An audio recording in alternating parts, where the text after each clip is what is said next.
Bonjour à tous, c'est Christophe. Bienvenue pour le 4e jour de notre voyage au cœur de la communication non violente.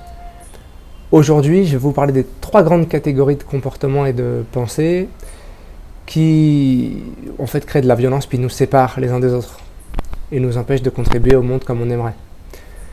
Donc pour moi, une des plus importantes catégories, c'est la responsabilité. C'est-à-dire que ce que prône la communication non violente, c'est de prendre ma responsabilité de ce que je dis, ce que je fais, de mes intentions, de ce que je pense aussi, ou du moins de la manière dont je gère mes pensées, et puis surtout de ce que je ressens. Tout ce que je dis, ce que je fais, tout ce que je ressens, c'est à moi, ça se passe en moi. Ça ne veut pas dire que je peux ne pas regretter ce que j'ai dit juste après l'avoir dit, ça bien évidemment que ça arrive. Ça ne veut pas dire que je peux ne pas être à l'aise avec que je peux pas ne pas être à l'aise avec ce que je ressens, ça bien sûr, ça arrive. Simplement, quoi qu'il en soit, ça m'appartient à moi. De la même manière que ce que l'autre ressent, ce que l'autre dit, c'est à lui.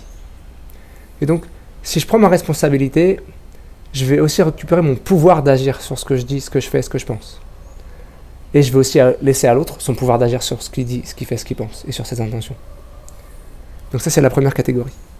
La deuxième catégorie importante, c'est tout ce qui est lié à la motivation à agir. Et la motivation que j'ai à ce que les autres fassent ce que j'aimerais qu'ils fassent. Si ma motivation à agir, c'est le plaisir de contribuer au bien-être, c'est la joie d'enrichir la vie, la mienne et celle des autres, alors je vais être beaucoup plus connecté à ce qui fait sens pour moi à l'intérieur. Si ma motivation à agir, c'est la peur de la punition, l'envie d'avoir une récompense, une forme de culpabilité parce que si je le fais pas, je vais pas me sentir bien, ou la honte. Si c'est la peur de quoi que ce soit. Si c'est je crois qu'il faut que je fasse quelque chose parce que c'est mon devoir, j'ai pas le choix. Alors, là je vais me retrouver dans un cas où je vais plus m'écouter. Et comme j'écoute pas mes besoins, quelque part dans la relation, on va le payer. Pas que moi, l'autre aussi va le payer parce qu'à un moment donné, ça va ressortir d'une manière ou d'une autre. Et donc, plus je vais écouter ce qui est à l'intérieur de moi en termes de sentiments et de besoins, plus je vais pouvoir prendre en compte mes besoins et ceux des autres, et puis on va pouvoir trouver une solution qui nous va bien à tous. Ça, on explorera ensemble comment faire exactement plus tard. Donc ça, c'est vraiment important. Et notamment, il y a une phrase que disait beaucoup Marshall, c'est « Ne faites rien si ce n'est par jeu ». C'est-à-dire, à chaque fois que j'agis, je peux me connecter à en quoi c'est joyeux pour moi, en quoi ça me donne de la joie de faire ça, en quoi ça enrichit la vie. Et si ça n'enrichit pas la vie, alors surtout ne le faites pas, parce qu'on va le payer. Tout le monde va le payer. Il n'y a pas juste celui qui le fait pour lui, c'est vraiment, il y a quelque chose de global là-dedans, on est tous perdants. Et puis la troisième catégorie, c'est tout ce qui est lié au jugement. Alors en préambule de cette catégorie, je veux dire que le jugement, c'est fondamental dans la vie.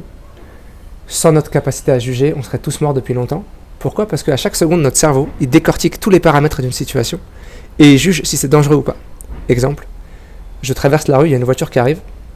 Mon cerveau, il va juger la distance, la vitesse, ma capacité à me déplacer, les obstacles qu'il y a éventuellement sur la route, et en fonction de ça, il va adapter ma vitesse pour sortir du chemin. Donc cette capacité de juger, elle est fondamentale. Heureusement que nous l'avons, vraiment. Ensuite, cette capacité de juger, je peux aussi m'en servir d'une manière qui va créer de la séparation et de la violence.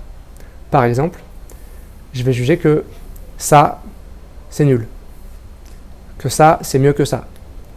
Et donc ce jugement, qui peut être aussi un jugement moral, très fort, en fait, il a des références qui sont extérieures.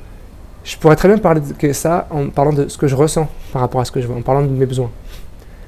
Et donc, si je fais des interprétations aussi, parce que je pense, je vois quelque chose et puis je me dis, tiens, là je vois que mon fils il a laissé un verre sur la table et je me dis, vraiment, il pense qu'à lui, il est vraiment sale et c'est un cochon, ou c'est toujours pareil avec lui, donc je rentre dans des généralisations, où je lui mets une étiquette de, voilà, cet enfant de toute façon il n'est pas responsable, il est vraiment, oui, il est sale, il est négligent, ou je le compare à son frère, son frère lui, au moins il range ses affaires. Tout ça, ça crée de la séparation. Tout ça, ça me déconnecte de l'amour que j'ai pour mon fils. Et surtout, ça va enfermer cette personne dans une généralité, alors que c'est juste un comportement qui a eu lieu dans un instant T.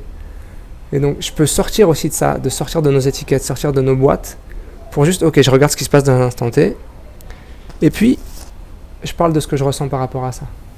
Et donc ça veut dire aussi quand les autres peut-être vont formuler des jugements à mon égard ou des critiques, je vais aussi pouvoir entendre au-delà de ça de quoi ça parle chez eux en termes de sentiments et besoins. Ça, on en reparlera dans une vidéo future. Donc pour résumer, 3 grandes catégories. Tout ce qui est lié au jugement, interprétation, critique. Tout ce qui est lié à la motivation à faire des choix, donc exigence, ordre, ou plutôt voilà, ma liberté de choix et le plaisir de contribuer. Et puis tout ce qui est lié à la responsabilité, assumer à 100% ce que je dis, ce que je fais, ce que je pense, mes intentions et ce que je ressens. Voilà. Je vous souhaite une très très belle journée et je vous retrouve demain pour le 5e jour de notre voyage au cœur de la CNV. Merci d'avoir regardé cette vidéo, j'espère qu'elle vous a plu. Si c'est le cas, merci de cliquer sur j'aime juste en dessous et de la partager avec qui vous voudrez. Vous pouvez aussi me laisser des commentaires, bien évidemment, je les lirai avec grand plaisir. Si vous souhaitez recevoir les notifications de mes prochaines vidéos, vous pouvez vous abonner à ma chaîne YouTube ici. Si vous souhaitez visiter mon site, c'est juste là, vous y verrez mon agenda avec toutes mes activités de communication non violente et de danse.